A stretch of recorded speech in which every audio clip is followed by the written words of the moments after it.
Gentleman from 34. Thank you, Mr. Speaker. I'm pleased to hear that the sponsor wants us to vote no on this bill and essentially send the budget back to committee. I just want to be clear on what a no vote on this does. It says we're rejecting this budget. It does not say we're rejecting higher education by any means, but saying that this budget is not what we think is appropriate for our higher education at this time.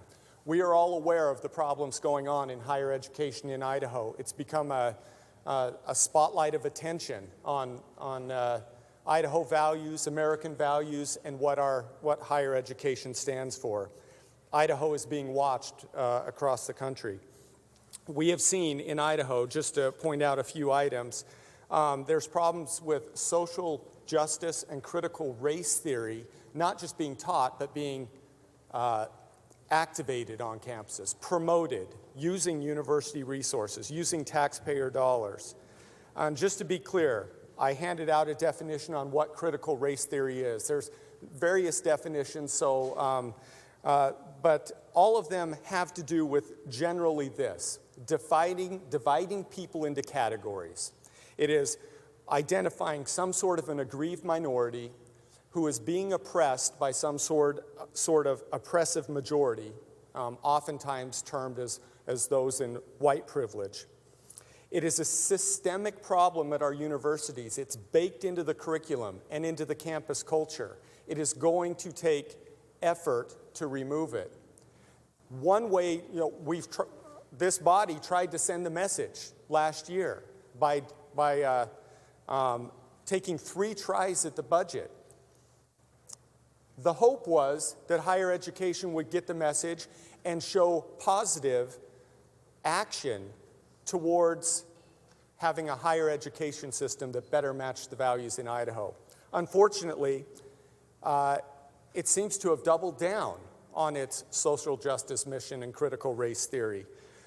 Just recently, you've heard of University Foundation 200 courses being canceled or at least paused at Boise State University because of treatment of students based on their values that they've expressed in class. A business on the Boise State campus has been essentially forced off campus, and now there's a lawsuit out there that Boise State is going to have to defend against to the tune of $10 million lawsuit. Boise State College Republicans came to the Capitol and expressed to some legislators here the stories of the treatment that they've had in classes and some of the assignments that they've had to complete, which includes explaining how their white privilege has benefited them. The Boise police contract has been adjusted midstream to require Boise police officers to engage in implicit bias training, something that was not part of their contract. We've seen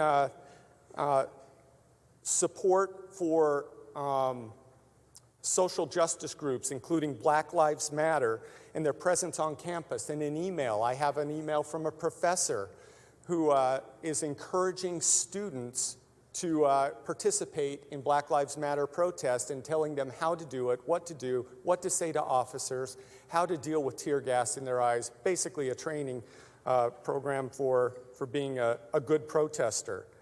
We see kind of a new form of segregation where we have separate graduations on campus based on either sexual orientation or gender identity or the race that you belong to.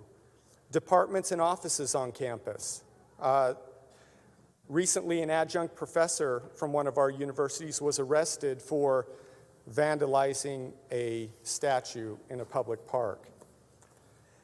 The definitions that I've given for critical race theory, again, reinforce the point that what we see happening on college campuses does fit this definition. I also included a statement from one of the academic programs on the Boise State campus, and you can see how in their description of their own department, they're actually including this as part of their department mission by identifying "and yet" as faculty who are predominantly white. Notice they're categorizing people according to race, and hold privileged places in our communities. We understand the importance of our own individual and group anti-racism anti-racism education.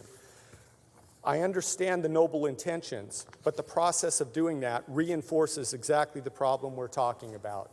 On the backside of that same page, I've included 2 sections of the Idaho Constitution that talk about how appropriation should not go for sectarian purposes. And if you look at the definition of sectarianism, it is exactly what we've talked about with critical race theory, dividing people into subcategories according to their groups or identities. And any funding that we're sending to universities that reinforces this on our campuses is unconstitutional. There's been a lot of questions about just how much money that is. I've also handed out a document that identifies about $20 million of where this public money could be being spent for these items. Now, I'm not asking for when this budget gets sent back to JFAC to adjust the budgets necessarily by the full $20 million, but we know at least some of that money, based on what we've seen on campuses, is going for these purposes. So I would suggest that some fraction of that, maybe a fourth of it, maybe a fifth of it, $4 million, for example, adjust the budgets by that amount, include intent language in there that reinforces our constitutional imperative that none of this appropriation should go for social justice or critical race theory programming and activism on campuses. And so as we reject this budget today and send it back to JFAC, we ought to give that kind of direction to JFAC that we expect a budget back with a significant cut that at least sends the message and also gives the universities the opportunity to demonstrate that they are willing to make the changes needed to make us feel comfortable about funding higher education that matches Idaho values again.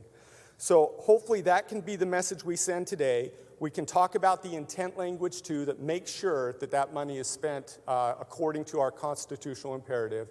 And I'm eager to vote no on this, but I'm equally eager to vote yes on a budget that matches what we want to see happen in higher education. Thank you.